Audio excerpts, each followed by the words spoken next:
Hello student, बघा मी नेहा पोटे. आपण आज एक इकॉनॉमिक्सचा एक इम्पॉर्टंट टॉपिक स्टार्ट करतो आहोत. तो आहे डिमांड. तुम्हाला माहिती आहे ॲग्रिकल्चरमध्ये ज्याप्रमाणे आपण लास्ट लेक्चर बघितलेलं होतं एक्सटेन्शनचं, तुम्ही बघितलेलं असाल. नंतर इकॉन आपण कंडक्ट करतो आहोत. या इकॉन सब्जेक्टमध्ये एक टॉपिक आहे डिमांड नावाचा. याचे काही लॉ सुद्धा आहे, एक डेफिनेशन आहे आणि काही लॉ वाले पार्ट आहे. सहसा हे काय होतं, जे आपण बुकमधून वाचतो तेव्हा खूप जास्त कन्फ्युजन क्रिएट होतं. What is meaning of elasticity, what is meaning of in elasticity, आणि नंतर ते लॉ आहेत मोर इलास्टिक, लेस इलास्टिक, अशा प्रकारचे तुम्हाला खूप जास्त कन्फ्युजन राहतं. कारण की काही मुलांनी मला याच्यावर खूप सगळे डाऊट्स पाठवले होते की मॅम याला कसं बघायचं किंवा याचा लॉचा स्टडी कसा करायचा, हे खूप जास्त कन्फ्युजिंग आहे. त्याच्यामुळे मी आजचा स्पेशली व्हिडिओ बनवत आहे जो आहे डिमांडवर, जेणेकरून तुमचे हा जो कन्सेप्ट आहे की what is meaning of elasticity of a demand, नंतर जे काही लॉचे पोर्शन आहे हा पोर्शन कव्हर व्हायला पाहिजे. ठीक आहे, चला आपण पहिले स्टार्ट करू. आपला जो सब्जेक्ट आहे इकॉन, ॲग्रिकल्चर इकॉनॉमिक्स, आणि त्याच्यामधला स्पेशली सब्जेक्ट स्टार्ट करतो आहे तो आहे डिमांडवाला पोर्शन. आता सगळ्यात पहिले आपण बघू what is meaning of demand किंवा what is the exact definition of demand. Demand means that the person is a willing and able to pay for the object he deserve. म्हणजे बघा याच्या ठिकाणी याचा अर्थ काय दिलेला आहे डिमांडचा. आता मला एक गोष्ट सांगा, माझी किंवा सगळ्यांची इच्छा असते, एक माझ्या घरासमोर एक फ्लॅट सिस्टीम तयार होऊन राहिली. तिथले जे फ्लॅट आहे हे 40 लाखचे आहेत. 2 BHK एकदम लक्झरियस फ्लॅट आहे, 40 लाखाचे आहेत. कोणाची इच्छा नाही होणार एवढं लक्झरियस फ्लॅट घ्यायची? सगळ्यांचीच इच्छा होते. बट आपली फक्त विलिंग आहे. बट सध्या मी किंवा आपण एबल नाही आहे तो फ्लॅट विकत घ्यायला की एक डिमांड क्रिएट करायला. म्हणून फक्त इच्छा असून चालत नाही, तर काय पाहिजे, pay for the object he desire. जसं तुम्हाला दुसरं एक्झाम्पल देते, सॅनिटायझर. सध्या कोरोना सिच्युएशन होती, सॅनिटायझरची आपण बघा इच्छा होती नव्हती तरी घेतच होतो, बरोबर आहे सॅनिटायझर, कारण की आपल्याला भीती वाटत होती. आणि नंतर आपण ते पे करू शकत होतो. एक कॉमन मॅन त्याला इझिली 50, 100, 200, 500 वाल्या सगळ्या प्रकारच्या सॅनिटायझर अवेलेबल होते. म्हणजे काय, तर त्याची काय वाढली, ऑटोमॅटिकली डिमांड वाढलेली आहे. का? कारण की पहिले तर इच्छा पण होती. इच्छा इन द सेन्स आपण म्हणून दोन्ही गोष्टी आल्या याच्यामध्ये. प्लस सगळ्यात इम्पॉर्टंट पॉईंट आहे याच्यामधला, pay for the object he desires. म्हणजे त्या ऑब्जेक्टला पे करायची ॲबिलिटी आहे, तेव्हाच त्याला म्हणतात डिमांड. लक्षात ठेवाल, ही खूप इम्पॉर्टंट डेफिनेशन आहे डिमांडची. कुठली? Means that the person is a willing. त्या पर्सनची इच्छा सुद्धा आहे अँड एबल सुद्धा आहे. तो कशासाठी? Able the pay for the object he desires. याला ही एक इम्पॉर्टंट डेफिनेशन आहे डिमांडची. लक्षात ठेवा, this is the important definition of a demand. कुठली?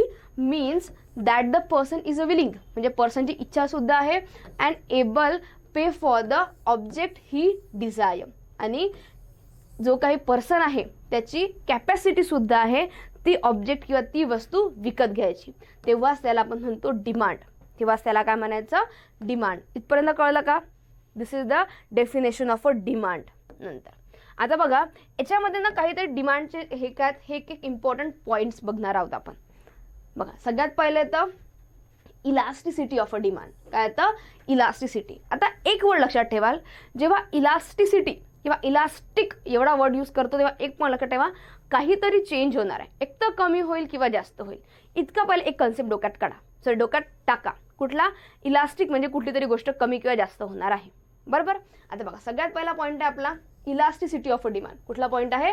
Elasticity of a demand means sensitiveness or responsiveness of a demand to the changing in a price. म्हणजे ज्या प्रकारे प्राइस चेंज होत आहे त्या प्रकारे जो काही डिमांड कमी जास्त होत आहे याला म्हणायचं इलास्टिसिटी ऑफ अ डिमांड. काय म्हणतात त्याला? Elasticity of a demand. लक्षात ठेवाल काय, तर ज्या प्रमाणात प्राइस चेंज होत आहे किंवा प्राईसमुळे जो काही डिमांडवर इफेक्ट पडतो आहे त्याला म्हणायचं इलास्टिसिटी ऑफ अ डिमांड. काय म्हणतात त्याला? Elasticity of a demand. Next येतो इलास्टिक डिमांड. म्हणजे काय? With a small change in the price there is a great changing in the demand. जसं की गोल्ड बद्दल वगैरे होतं, किंवा जशी प्राइस थोडीशी कमी, स्मॉल चेंज, थोडा पैसे कमी झाले, रेट कमी झाले की लगेच त्याची डिमांड वाढते. याला म्हणायचं इलास्टिक डिमांड. याला काय म्हणतात? Elastic demand. म्हणजे with a small change in the price there is a great change in the demand. थोडीफार फक्त गोल्डच्या किंमतमध्ये किंवा प्लॉटमध्ये किंवा फ्लॅटमध्ये बनवू शकतो आपण. लँड विकत घेताना थोडी जरी प्राईस कमी झाली तर लगेच त्याची डिमांड काय होतं, लगेच त्याची डिमांड वाढतं. याला म्हणतात इलास्टिक डिमांड. नेक्स्ट पॉईंट येतो in elastic demand. Even big fall in the price of the commodity may not be induce an appreciable extension in demand. बघा इथे काय अर्थ होतो, इन इलास्टिक, काहीच नाही, काही वाढणार नाही, काही कमी होणार नाही, नो चेंज. जसं मी तुम्हाला एक्झाम्पल देते, सॉल्ट, मीठ. सहसा मीठ पुढं आता किती रुपयाचा, 12 रुपयाचा, 10 रुपयाचा, राईट. पण जर हाच एक पॅकेट मिठाचं 1 रुपयाला देऊन राहिलं तुम्हाला, तुम्ही काय घरभर भरून ठेवता का त्या रूमभर? नाही. शेवटी आपल्याला जेवढं लागतं 1 पॅकेट 2 पॅकेट आपण घेऊन येऊ. म्हणजे हे झालं इन इलास्टिक डिमांड. फ्रीमध्ये जरी वाटले किंवा 1 रुपयाला 2 रुपयाला जरी वाटले तरी त्याची डिमांड वाढू शकत नाही. Even big fall in the price, खूप जास्त प्राईसमध्ये फॉल झालेल्या कमोडिटीच्या, may not induce the appreciable extension in demand. But तेवढ्या प्रमाणात त्या गोष्टीची कुठल्याही प्रकारची डिमांड वाढत नाही. ज्याला म्हणायचं इन इलास्टिक डिमांड. काय म्हणतात त्याला? In elastic demand. आता हावाला जो पोर्शन आहे सप्लायवाला, याला आपण at the end of the lecture थोडंफार डिस्कस करू, कारण की आपल्याला आज जो टॉपिक फोकस करायचा आहे हा डिमांडबद्दल आहे. सप्लायबद्दल पण थोडंफार बोलू, but at the end of the lecture. पहिले तिन्ही पॉईंट कळले का? हे तिन्ही इम्पॉर्टंट पॉईंट आहे. कुठले कुठले? Elasticity of a demand, elastic demand आणि इन इलास्टिक डिमांड. एकदा आपण रिकॉल करून घेऊ. बघा, इलास्टिसिटी ऑफ अ डिमांड म्हणजे काय होते? means sensitiveness or responsiveness of a demand to the change in the price. कशासाठी? चेंज इन द प्राइस, म्हणजे जो काही प्राईसमध्ये चेंज होतोय. सहसा कसं होतं, प्राईस वाढली एखाद्या गोष्टीची की त्याची डिमांड कमी होते, बरोबर. आणि प्राईस कमी झाली की लगेच डिमांड वाढते. म्हणजे जर एक आपण विचार केला तर प्राईस आणि डिमांड याचं रिलेशन इनव्हर्सली प्रपोर्शनल आहे. कुठल्या प्रकारचं राहतं? Inversely proportional.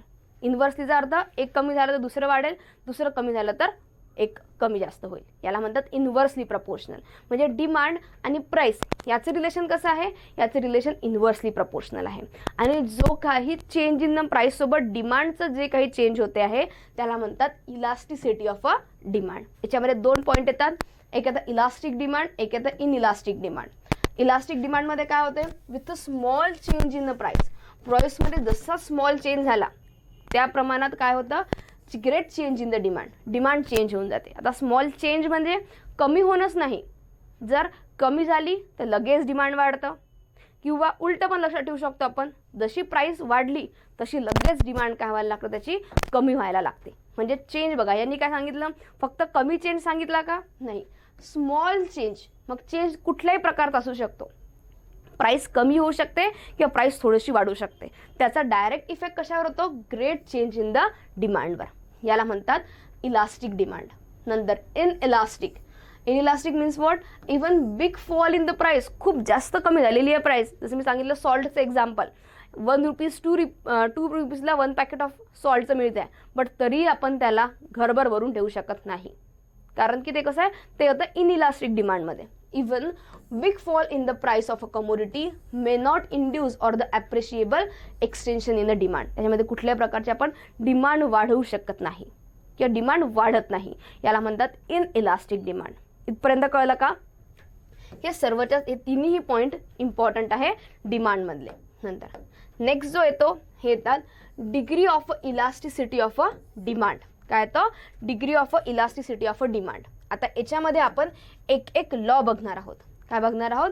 एक एक लॉ बघणार आहोत, जे की तुम्हाला सांगितलेले होते. सगळ्यात पहिलं येतं परफेक्टली इलास्टिक डिमांड. कुठलं येतं? Perfectly elastic demand. आता एक पॉईंट सगळ्यात पहिले क्लिअर ठेवा. जेव्हा परफेक्टली हा वर्ड जेव्हा एखाद्या लॉमध्ये आला असेल, कुठला? परफेक्टली, तर डिमांड किंवा प्राइसपैकी एक गोष्ट कॉन्स्टंट राहील. परफेक्ट आहे म्हणजे कॉन्स्टंट आहे, बरोबर. दुसरा वर्ड लक्षात ठेवा, जेव्हा डिमांड समोर इलास्टिक हा वर्ड लागला राहील, कुठला? इलास्टिक हा वर्ड लागला राहील, तेव्हा एक तर डिमांड कमी होईल किंवा जास्त होईल. म्हणजे त्याच्यामध्ये चेंज होणं कन्फर्म आहे. तो कमी असेल, जास्त असेल, व्हॉट एव्हर, बट चेंज पक्का होईल जर डिमांड समोर इलास्टिक वर्ड लागला असेल. पहिले नावावर आपण एवढं गेस करू. काय काय सांगितलं मी? काय परफेक्टली असेल तर काय? प्राइस किंवा डिमांडपैकी एक गोष्ट कॉन्स्टंट असेल आणि डिमांड समोर जर इलास्टिक वर्ड असेल तर लक्षात ठेवायचा काय होणार आहे, डिमांड ही चेंज होणार आहे. चेंज कुठल्या प्रकारे, मग ते कमी पण होऊ शकते किंवा जास्त पण होऊ शकते. आता आपण याच्या एक डिटेलमध्ये आता स्टडी करू. बघा या ठिकाणी आपल्याला प्राइसचा कॉलम दिसतो आहे 10 रुपीज 10 रुपीज 10 रुपीज. जसं मी सांगितलं परफेक्टली आहे.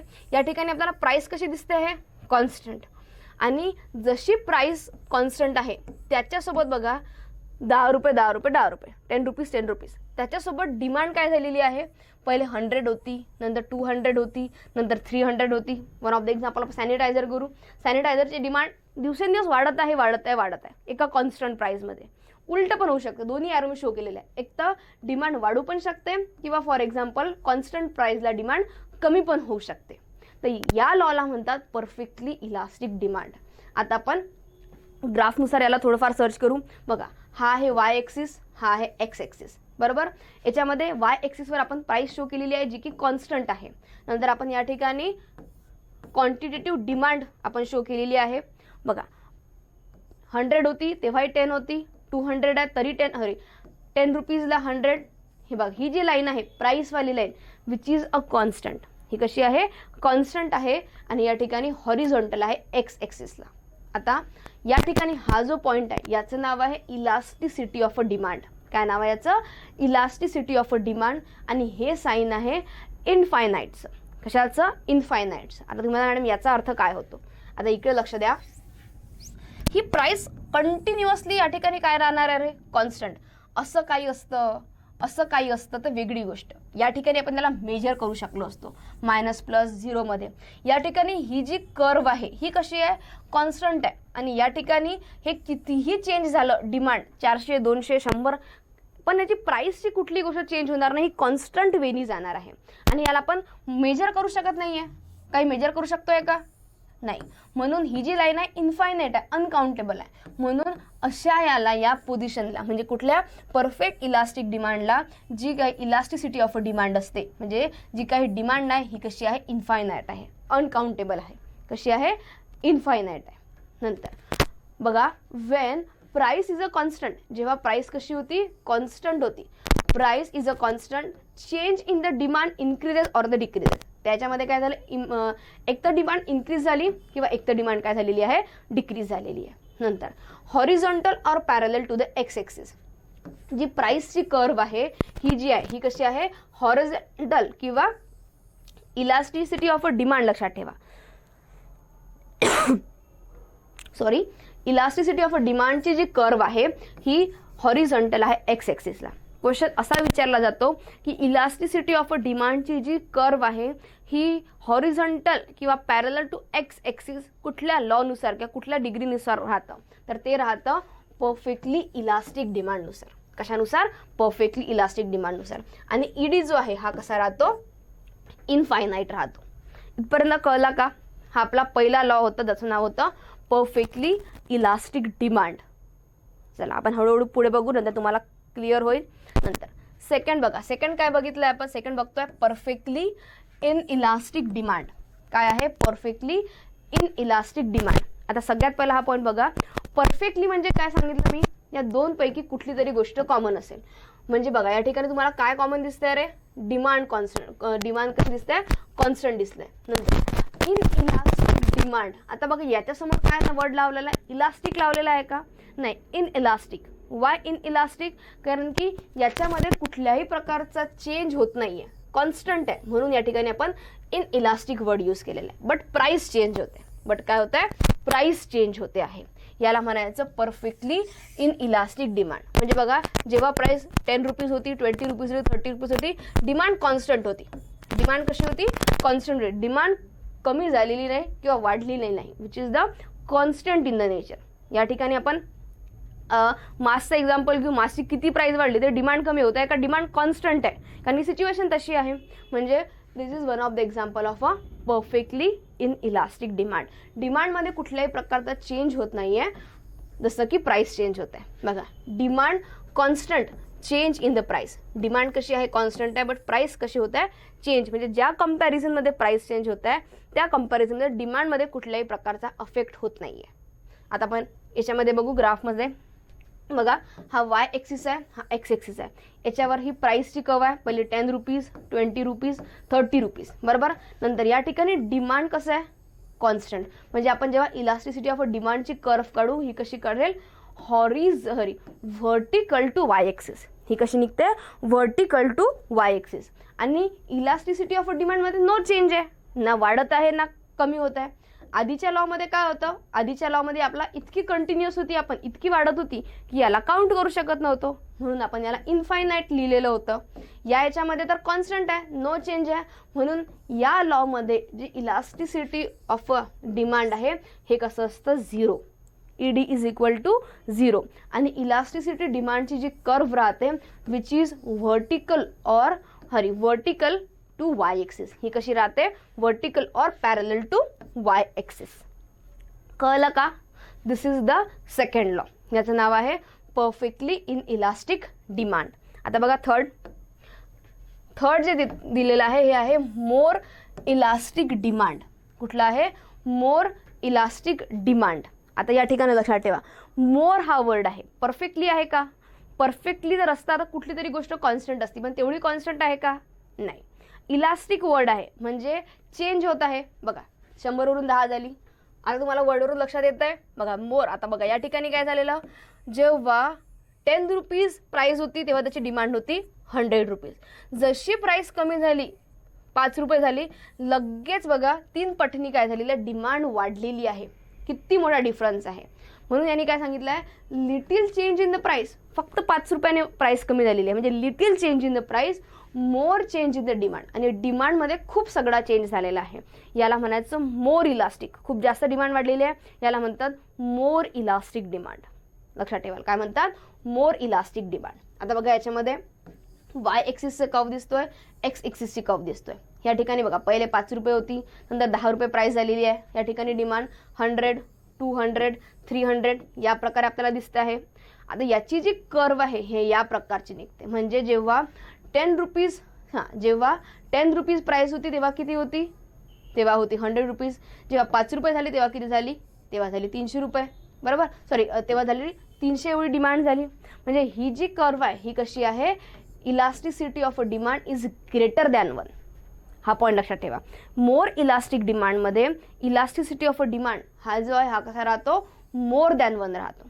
कसा राहतो, मोर दॅन 1. इथपर्यंत क्लिअर झालं. नंतर नेक्स्ट असतो आपला लॉ, लेस इलास्टिक डिमांड. बघा इलास्टिक आहे म्हणजे डिमांडमध्ये चेंज होतोय. बट बघा आता जेव्हा 100 रुपीज प्राइस होती तेव्हा डिमांड होती 100. जेव्हा 80 रुपीजनी प्राइस कमी झाली, 20च रुपये झाली, तरी त्याच्या कंपॅरिझनमध्ये डिमांड एवढी वाढली का, नाही. फक्त 50 यांनी डिमांड वाढली, 50 युनिट म्हणून आपण 50 पॉईंटनी डिमांड वाढलेली आहे.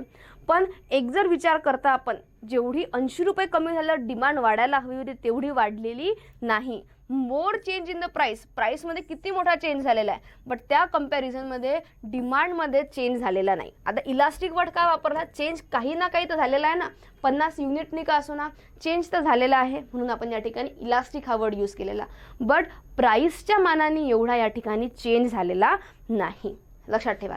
आता ही पूर्ण कर्व आहे जसं आपण ड्रॉ करतो. नंतर याच्यामध्ये 100 रुपीज प्राइस होती तेव्हा किती होतं, 100. 20 आली तर किती झालं, फक्त 50, बरोबर. म्हणजे याच्यामध्ये जे इलास्टिसिटी ऑफ अ डिमांड आहे ही कशी राहते, लेस दॅन 1. ही कशी राहते, less than 1. ED is less than 1. Is that clear. Less elastic demand हा येतो आपला नेक्स्ट लॉ. म्हणजे हा नंतर नेक्स्ट लॉ जो येतो हा येतो युनिटरी डिमांड. युनिटरी डिमांड जेव्हा 10 रुपीज प्राइस होती तेव्हा 200 डिमांड होती, 20 झाली, 100 झाली. म्हणजे युनिटरीचा अर्थ होतो ज्या चेंजनी प्राइस चेंज होत आहे त्याच चेंजसोबत डिमांड चेंज होत आहे, इक्वल आहे, ना काही कमी ना काही जास्त. ज्याप्रमाणे प्राइस चेंज होत आहे त्याच प्रमाणात डिमांड चेंज होत आहे. तर अशा कंडिशनमध्ये elasticity of a demand equal to the 1 राहतो. कसा राहतो, elasticity of a demand equal to the 1. याला म्हणतात युनिटरी डिमांड. याला काय म्हणायचं, युनिटरी डिमांड. म्हणजे ज्या प्रमाणात प्राइस चेंज होत आहे त्याच इक्वल प्रमाणामध्ये डिमांड इक्वल आहे. ज्यावेळेस प्राइस होती 10 रुपीज तेव्हा डिमांड होती 200. जेव्हा 20 प्राइस झाली, प्राइस वाढल्यामुळे या ठिकाणी काय झाली, त्याच इक्वल प्रपोर्शनमध्ये डिमांड कमी झाली. म्हणजे ही जी डिमांड आहे, ज्यावेळेस प्राईस आणि डिमांड इक्वल राहते, काय राहते, प्राईस आणि डिमांड इक्वल राहते, म्हणजेच त्या पॉईंटलाच इलास्टिसिटी ऑफ अ डिमांड हे कसं राहतं, इक्वल टू वन. चला आपण एकदाला रिकॉल करत जाऊ.